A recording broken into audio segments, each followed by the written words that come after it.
Nigeria में हर दिन money ritual के केसेस रिपोर्ट किए जाते हैं। Human sacrifices, ritual killing Africa की एक ट्रेडिशनल हिस्ट्री थी, यहाँ पे ये सारी चीजें की जाती हैं।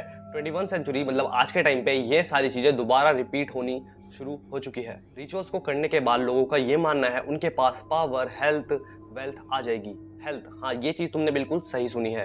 हेल्थ मैं इसलिए बोल रहा हूँ क्योंकि वहाँ के जितने भी लोग हैं वो ज़्यादा से ज़्यादा डॉक्टर्स के ऊपर बिलीव नहीं रखते। वो जब भी कुछ उनको प्रॉब्लम आती है वो हॉस्पिटल्स नहीं जाते, यहाँ पे वो घर पे ही एक रेमेडी या ट्रीटमेंट को प्रिपेयर करते हैं खुद से ही। एनिमल्स की डेड बॉडीज को, ह्यूमंस की बॉडीज को, यहाँ तक कि बोन्स को भी वो यूज करते हैं। जितने भी जानवर्स होते हैं बेसिकली वहाँ पे एक ऐसा प्रॉपर मार्केट लगता है जहाँ पे ऐसी चीजें तुमको इजिली अवेलेबल हो जाएंगी, जहाँ पे वो उनको बाय करते हैं। घर पे लाके वो ऐसी कुछ ट्रीटमेंट्स बनाते हैं, रेमेडीज बनाते हैं जिनसे वो ठीक भी हो जाता है, ऐसा उनका वहाँ पे मानना है।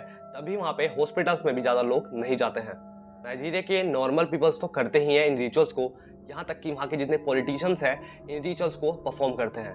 उनका ऐसा ये मानना है कि अगर वो ये रिचुअल्स को करते हैं तो उनके चांसेस काफ़ी ज़्यादा बढ़ जाएंगे इलेक्शंस में जीतने के लिए। जब भी वहाँ पे इलेक्शन कैंपेन्स किए जाते हैं उसके टाइम पे इतने सारे रिपोर्ट की जाती है लोगों के मर्डर्स की, जहाँ पे उन लोगों को सेक्रीफाइस किया जाता है उस रिचुअल्स को करने के लिए। नाइजीरिया में मनी रिचुअल्स बहुत लोगों ने अपना बिजनेस मॉडल भी बना रखा है। वो बिजनेस मॉडल कुछ ऐसे वर्क करता है कि वहाँ पे जो नॉर्मल डॉक्टर्स तो होते ही हैं, लेकिन वहाँ पे एक स्पेशल डॉक्टर भी होते हैं जिनको बोला जाता है विच डॉक्टर्स, जो तुमको रिचुअल्स कैसे करते हैं सारी चीजें बताते हैं कि अगर तुम ये सारे रिचुअल्स करोगे तो तुम्हारे पास fame, money, power, wealth, health जैसी चीजें तुम्हारे पास आ जाएंगी। वो उनका ऐसा एक बिजनेस मॉडल है पूरा का पूरा, जहाँ पे वो तुमको सारी चीजें बताएंगे कि ये रिचुअल्स कैसे परफॉर्म किए जाते हैं। और उन रिचुअल्स में जो भी चीजें यूज आनी होती है, जैसे कि कोई भी एक बॉडी पार्ट हुआ, किसी भी जानवर का बॉडी पार्ट हुआ या एक इंसान का ही बॉडी पार्ट वो हो सकता है, वो तुमको अवेलेबल कराने के लिए काफी सारे लोग तुमको वहाँ पे मिल जाएंगे जो ऐसी चीजें सेल करते हैं। वहाँ की पुलिस के according tongue, toes, fingers, breast, private parts वहाँ पे सेल किए जाते हैं।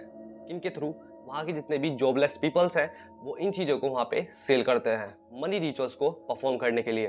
नाइजीरिया में एक ओगन स्टेट है जहाँ पे बहुत ज़्यादा केसेस मनी रिचुअल्स के निकल के आते हैं, जहाँ पे इतने सारे लोगों को सेक्रीफाइस किया जाता है, उनके बॉडी पार्ट्स को कट किया जाता है सिर्फ एक रिचुअल करने के लिए। अब हम एक ऐसा रियल केस देखने वाले हैं जहाँ पे नाइजीरिया के ओगन स्टेट में एक लड़के ने अपने ही फादर का प्राइवेट पार्ट को कट किया सिर्फ एक मनी रिचुअल को करने के लिए।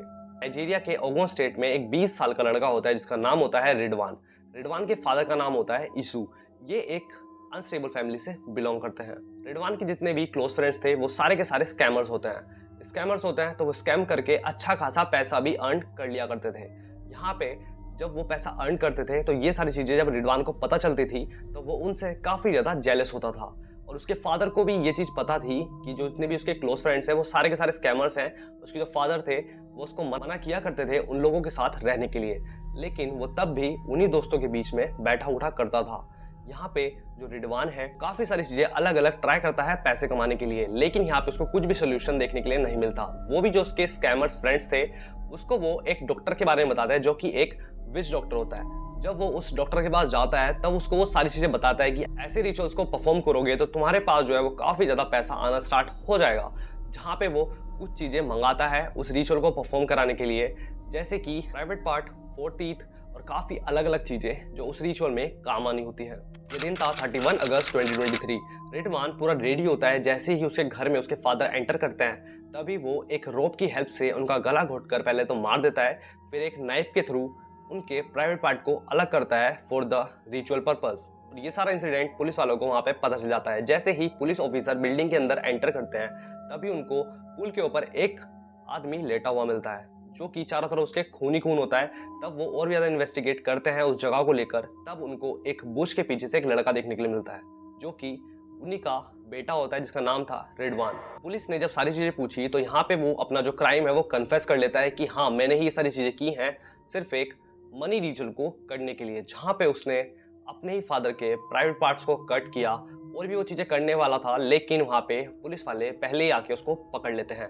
यहाँ पर एक नाम और निकल के आता है। जब पुलिस वालों ने उससे पूछा कि तुमको इस चीज़ के बारे में किसने बताया, तुमको इस पूरी नॉलेज के बारे में कैसे पता चला कि तुम अगर एक मनी रिचुअल को करोगे तो तुम्हारे पास पैसा आ जाएगा, रेडवान ऑफिसर को बोलता है कि मैंने सिर्फ प्राइवेट पार्ट कट किया है, लेकिन बाबा केकरे के अकॉर्डिंग उन्होंने इस लिस्ट के अकॉर्डिंग मेरे को काफ़ी सारी चीज़ें लाने के लिए और बोला होता है, बस मैंने यहाँ पे प्राइवेट पार्ट कट किया एंड यहाँ पे उन्होंने 4th टीथ भी बोला था और काफ़ी सारी चीज़ें, बॉडी पार्ट्स, ऑर्गन्स वहाँ पे उन्होंने मंगाए होते हैं।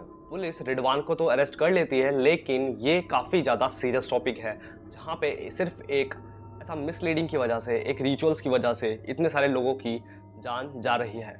7 मार्च को एक फैशन डिज़ाइनर लागोस में मरा मिलता है, जहाँ पे उसके बॉडी के जो पार्ट्स हैं वो अलग अलग जगह से चॉप किए होते हैं। नाइजीरिया के ओगुन में ही 3 लड़के अपनी एक फ्रेंड को मार देते हैं सिर्फ एक मनी रिचुअल करने के लिए।